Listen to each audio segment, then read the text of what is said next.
Hello mga Mars, tara samahan niyo kami ni Tita Bebe. Kami ay maglalakad-lakad. Sa dami ba naman ng tao?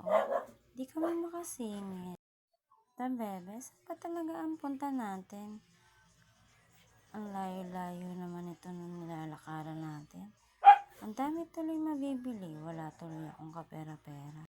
Gusto ko pa naman bumili ng mga pasalubong, kaya lang pamasahe na lang to.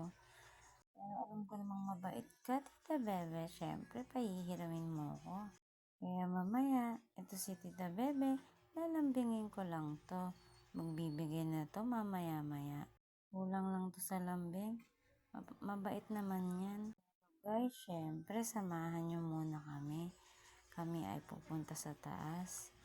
At sasamahan ko si Tita Bebe dahil may gusto siyang bilhin.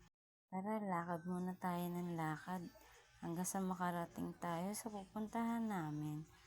Sige lang, lakad lang ng lakad. Aakyat pa kami ni Tita Bebe niyan sa second floor kasi gusto nga namin puntahan yung gusto niyang kainan. Ito na guys, paakyat na kami ni Tita Bebe sa elevator. Siyempre, sasakay naman kami hanggang dun sa may taas. Ito nga guys, malapit na kami. Tignan nyo na lang ang gagawin namin kung anong bibili na Tita Bebe. Bebe, saan ba talaga ang punta natin? Pero guys, itong babae na to guys, alam mo ba, hinatak ako niyan. Gusto raw niya magpakilay, ayusin daw niya yung kilay ko. Hinahatak din ako ni Tita Bebe. Sabi ni Tita Bebe, budol daw yan. Ha, sabi ko sa kanila, ano ba yan? Parang mabibiyak ang buong katawan ko. Dalawa silang naghahatak.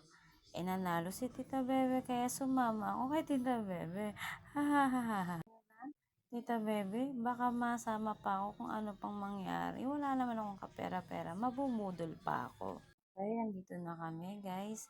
Malapit na kami sa bibilihan namin pagkain. Tita Bebe, ang dami naman na binibili. Hindi pa alam kung ano.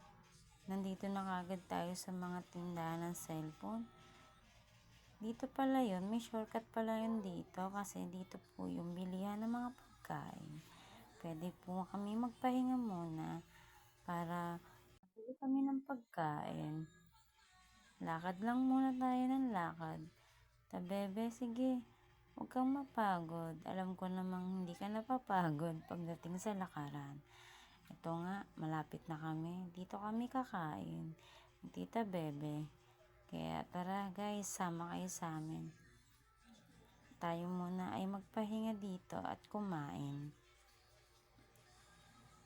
Sige, lakad lang ng lakad. Hanapin natin kung anong dapat kainin. Sige lang ta bebe, lakad lang ng lakad. Sige, lakad lang ng lakad. Hanggang sa makita natin kung anong makakain. Sige, lakad pa ta bebe.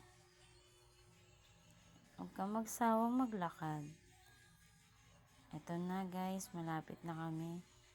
Sa pagkahaba-haba ng nilakad namin, ito nga, dito lang kami pupunta sa Siomai Rice.